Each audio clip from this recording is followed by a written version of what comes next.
My name is Purge and I approve the content in this video. Hey guys, this is SunsFan and welcome to the official Dota Cinema Guide to Rubick.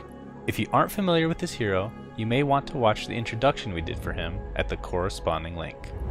Rubick is an intelligence hero who serves as a great solo mid while being extremely strong against many team compositions. He essentially is the chameleon of Dota 2 since he can adapt to whatever you need. At level 1, it's probably a safe bet to start with telekinesis for defensive purposes.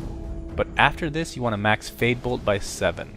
This will not only allow you to get last hits, but also harass and push your lane, which of course makes it that much easier to bottle those runes.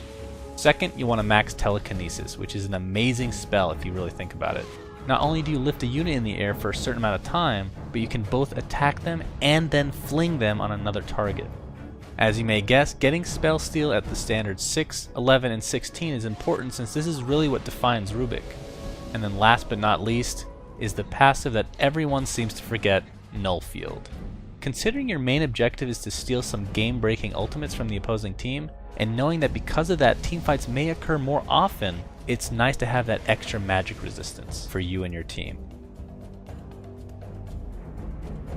For starters, get your typical configuration of tangos to go along with 3 branches, which as per norm you'll want to turn into a wand. We're assuming you're playing mid solo, so getting a bottle as fast as possible is of the utmost importance. Going along with the early game, your boots of choice are arcane. Considering you're going to be spamming your spells, this seems like the logical choice. If you're farming like crazy though, or if it's just late game and arcane boots have outlived their usefulness, getting boots of travel is always a great choice as well. Into the mid game, mobility is your top priority. Getting a force staff will add to your already amazing utility, and then adding a blink dagger on top of that could be game breaking. Not only does pairing these items together give you great initiation if you steal a great teamfight spell, but you will also become much more difficult to kill, which in many cases is a bigger deal than other heroes because the spell you've stolen will be lost upon death. Into the late game, and of course sticking with the utility theme, a Yule's or Scythe of Ice are popular choices. If you want to go for a little bit of tankability, then a mech is a solid choice as well, especially when combining it with your Null Field passive. Situational items for Rubick will yet again have a lot of utility in them. A Shiva's adds a mix of tankiness, damage, and good initiation punch, while a Ghost Scepter is great against those pesky right clickers. Lastly, an Aghanim Scepter isn't exactly recommended since it technically doesn't do anything for you, but if you steal an ulti that does take advantage of it, you will effectively get the upgraded version. But realistically, just let the enemy pick up the Aghanims for you. Then you can steal it without spending 4,200 gold. Imagine going against a hero mid who can disable you, nuke you, reduce your damage, and steal your best spell. Sounds pretty awful, right? Well, as Rubick, you need to take advantage of the gifts God gave you, or in this case, Ice Frog. As you can imagine, Rubick is extremely strong in the early to mid game, mainly between levels 6 and 10. On top of being strong in every other category, the cooldowns of both Telekinesis and Fade Bolt are relatively low as well.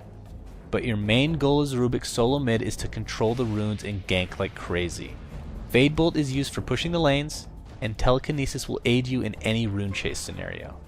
Now keep in mind that although he sounds amazing on paper, he is still pretty squishy. So while you'd like to be very aggressive if possible, you have to play smart enough to not put yourself in awful situations. Rubick is a snowball type hero, and a part of that is based on spell steal. You could steal the absolute most perfect spell, but then overextend and perhaps lose your advantage because of that. In mid to late game teamfights against big AoE ult, your goal should be quite obvious: to steal the biggest possible ult. But the problem is everyone on the other team knows this as well, so staying in a good position to steal a good skill is important, which usually means hanging back a bit. But then there are the skills that are ultra difficult to steal, especially against good players.